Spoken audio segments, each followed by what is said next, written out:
கடவுள் இருக்கிறார். அவர் யாருக்காகவும் எதனையும் ஒருவரிடமும் கொடுப்பதில்லை. ஒரு இடத்தில் மனிதருக்கு தேவையான எல்லாவற்றையும் வைத்துள்ளார். தேவையானதை அள்ளி எடுக்க வேண்டியது அவரவர் பொறுப்பு. முயற்சி செய்யாமல் எதனையும் எடுக்க முடியாது. முயற்சியின் தன்மைக்கேற்ப அவர் பெற வேண்டியதை பெறுவதில் எந்த தடையுமில்லை. அவர் நினைப்பதை பெறலாம் என்ற திடமான நம்பிக்கையுடன் முயற்சி செய்தால் அவர் உயிர் வாழக்கூடிய ஆயுட்காலத்துக்குள்ளேயே அவர் அந்த முயற்சியில் வெற்றி பெறலாம். அவர் இலக்கு நல்லதாக அல்லது தீயதாக இருக்கலாம். எதுவாக இருந்தாலும் இலக்கை அடையலாம். அவர் நல்ல எண்ணம் கொண்டு தன் இலக்கை தீர்மானித்தவராக இருந்தால் கடவுள் இருக்கின்ற அறை கதவு திறக்கும். இல்லாவிட்டால் அந்த கதவு மூடியே கிடக்கும். சரியான திறப்பை போட்டால் மட்டுமே கடவுளின் தூம் கதவை திறக்கலாம்.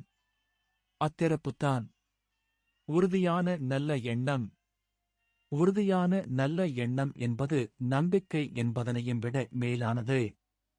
நம்பிக்கை என்பதில் சிறு ஐயமும் இருக்கிறதென்பது முனிவரின் தமிழ் கருத்து. சிறு ஐயமுமில்லாத திடமான நல்லெண்ணங்கொண்ட நம்பிக்கைதான் சரியான திறப்பு.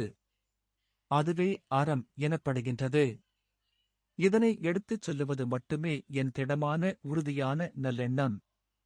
திறப்பு எனக்கு கிடைத்தாலும் சரி, கிடைக்காமல் விட்டாலும் சரி, மற்றவருக்குச் சொல்வதுதான் நான் செய்ய எண்ணிய பணி. இதுதான் நான் ஞானத்தால் கண்டது. நான் சொல்வது சரியா பிழையா எனத் தீர்மானிப்பது உன் பொறுப்பு. நான் கட்டாயப்படுத்துவதில்லை. என் பணி இத்துடன் முடிகிறது என்றுதான் எனக்குச் சொன்னார்.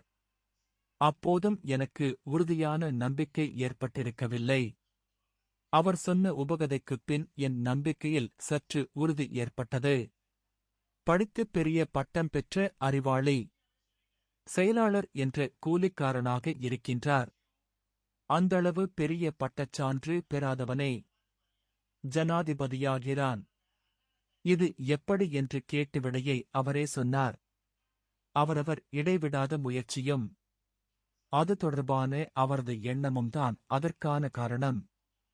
சூட்பட்டச்சான்று வைத்திருந்தவருக்கு ஜனாதிபதியாகும் எண்ணம் வரவில்லையே. ஒவ்வொருவருக்கும் செயல்படுதல் தொடர்பான எண்ணங்கள் எப்படி வருகின்றன?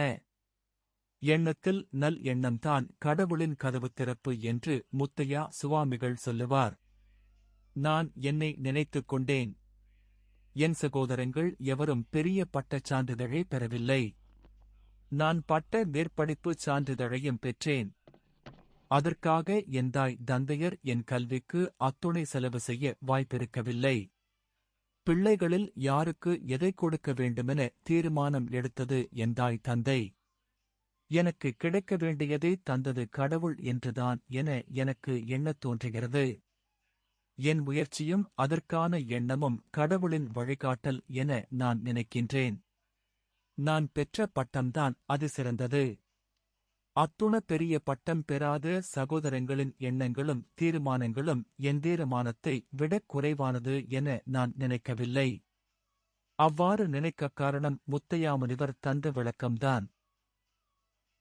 யாராவது முத்தையா முனிவரின் கருத்துக்கு முற்றும் சரியான உபகதைகளைச் சொல்லி இருக்க மாட்டார்களா என எண்ணிய போது முகநூலில் ஒருவரின் உபகதை என் கண்ணில் பட்டது. அதுவும் நிகழ்தகவுதான். அதுதான் கடவுளின் பணி நிகழாது என்பதை நிகழ்த்திவிட்டு அமர்ந்திருப்பார், நிகழும் என்பதை நிகழாமல் செய்துவிடுவார். யார் செய்தார் என்பது தெரியாமல் இருக்கும். அதனை புரிந்து கொள்ளுவதுதான் கடவுள் மேலான உறுதியான நம்பிக்கை. தற்செயலாக நான் பார்த்த கடவுள் தொடர்பான உபகதையையும் இதனுடன் சேர்த்துள்ளேன். கடவுள் இருக்காரா இல்லையா அப்படிங்கறத பத்தி அந்த வீட்டுல ஒரு விவாதம் நடந்துட்டு இருந்திருக்கு. அப்ப அந்த பையன் சொல்லியிருக்கான், கடவுள் எல்லாமே செஞ்சிருவாரு அப்படிங்கிறதுக்காக எந்த ஒரு முயற்சியுமே நம்ம செய்யாம இருந்தா எல்லா விஷயமும் நடந்துருமா அப்படின்னு கேட்கும்போது அவங்க அப்பா சொல்லியிருக்காரு, அப்படி இல்லப்பா, கடவுள் இருக்காரு அப்படிங்கிற ஒரு நம்பிக்கை நமக்கு இருக்கும்போது தான் எந்த ஒரு விஷயத்தையுமே நம்ம செய்வோம். இப்போ உதாரணமா நமக்கு உடம்பு சரியில்லை அப்படின்னா நம்ம டாக்டர்கிட்ட போறோம் அப்படிங்கும் போது கடவுள் நேரில் வர மாட்டாரு, டாக்டர் மூலமா வந்து நமக்கு உதவி செய்யறாரு அப்படிங்கும் போது பையன் கேட்டிருக்கான். அப்ப நமக்கு உடம்பு சரியில்லைன்னு சொல்லி நாம முயற்சி பண்ணி நம்ம போகல, டாக்டர் வந்து அவர் படிச்ச படிப்பை வச்சு அவர் மருந்து நமக்கு தர வரல, அந்த மருந்தால நமக்கு குணமாகல, எல்லாமே கடவுளால தான் நடந்துச்சு அப்படின்னு நீங்க சொல்றீங்களா அப்படிங்கும் போது, அப்படி இல்லப்பா, அந்த டாக்டர் கொடுக்குற மருந்தால கண்டிப்பா நம்ம குணமாவோம் அப்படிங்கறத முதல்ல நம்ம நம்பணும், அப்பதான் நம்ம குணமாவோம். நம்பிக்கை அப்படிங்கிறது ரொம்ப முக்கியம்ப்பா. இப்ப ஒரு சின்ன கதை ஒண்ணு சொல்றேன். ஒரு கணவன் மனைவி அலையே இல்லாத அந்த கடல்ல படகு ஓட்டலாம் அப்படிங்கிற மாதிரி நினைச்சிட்டு படகு ஓட்டிட்டு இருந்திருக்காங்க. அவங்க கொஞ்ச தூரம் படகு ஓட்டிட்டு போயிருக்காங்க. ஆல்மோஸ்ட் கடல்ல ரொம்ப தூரம் உள்ள போயிட்டாங்க. அந்த மனைவிக்கு ஒரு பயம் வந்துருச்சு. ஏங்க ரொம்ப தூரம் வந்துட்டேங்க, எனக்கு பயமா இருக்கு, நீங்க கரைக்கு திருப்புங்க அப்படிங்கும் போது இவர் சொல்லியிருக்காரு, கரைக்கு திருப்புறதா? படகு என்னோட கட்டுப்பாட்டை விட்டு போய் ரொம்ப நேரம் ஆச்சு, இப்ப படகு காத்தடிக்கிற பக்கம் தானால போயிட்டு இருக்கு அப்படிங்கும் போது இவங்களுக்கு பயம் இன்னும் அதிகமாயிருச்சு. ஏங்க உங்களுக்கு நீச்சல் தெரியாது, எனக்கு நீச்சல் தெரியாது, ஆனா பயமே இல்லாம இப்படி உட்காந்துட்டு இருக்கீங்களா ரொம்ப கேஷுவலா அப்படிங்கும் போது அவர் இடுப்புல ஒரு சின்ன கத்தி வச்சிருந்திருக்காரு. நேரம் எடுத்துட்டு வந்து தன்னோட மனைவியோட கழுத்துக்கிட்ட வச்சு அழுத்திருக்காரு.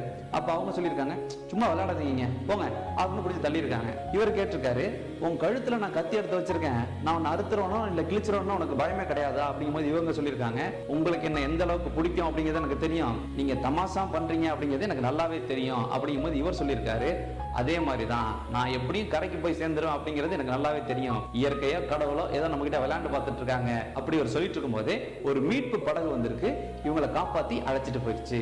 இப்ப அப்பா சொல்லியிருக்காரு, அந்த படகு அனுப்புனது கடவுள் தான் அப்படின்னு. பையன் சொல்லியிருக்கான், இல்ல அது ரோந்து பணியில ஈடுபட்டு இருக்கும் போதோ இல்ல யாரோ சொன்னதுனாலயோ தான் இவங்க வந்திருக்காங்க அப்படின்னு. அவங்களுக்குள்ள இந்த விவாதம் தொடர்ந்துகிட்டே தான் இருந்திருக்கு. இப்ப கடவுள் இருக்காரா இல்லையா அப்படிங்கிறத பத்தி கருத்து கூற நான் விரும்பல. அதே நேரத்துல கடவுள் இல்ல அப்படின்னு சொல்ற நபர்கள் கடவுள் இருக்கு அப்படின்னு சொல்லி கும்புற நபர்கள்ட்ட போயிட்டு அதெல்லாம் வெறும் மூட நம்பிக்கை அப்படிங்கிற மாதிரி சொல்றதும் தப்பு. கடவுள் நம்பிக்கை கொண்ட நபர்கள் கடவுள் நம்பிக்கை இல்லை, அறிவியல் தான் முக்கியம் அப்படின்னு சொல்லிட்டு இருக்க நபர்கள்ட்ட போயிட்டு கடவுள் ஒருத்தர் இருக்காரு, நமக்கு மேல ஒரு சக்தி இருக்கு அப்படிங்கிறத நீ ஒத்துக்கணும் அப்படின்னு சொல்றதும் தப்பு. அதாவது பெரும்பாலும் எல்லா விஷயத்திலையுமே நம்மளோட கருத்தை அடுத்தவங்க மேல திணிக்க முயற்சிக்கும் போதுதான் பிரச்சனை வருது. அந்த கருத்தை அடுத்தவங்க ஏத்துக்காத போதுதான் அவங்க மேல நமக்கு கோபமும் வருது. அதனால அவங்கவங்க கருத்துக்களோட அவங்கவங்க சுய சிந்தனைகளோட வாழ்றது மட்டும்தான் சிறந்தது. அது சரி, இப்ப எதுக்கு நீ பட்டிமன்ற நடுவர் மாதிரி தீர்ப்பு சொல்லிட்டு இருக்க?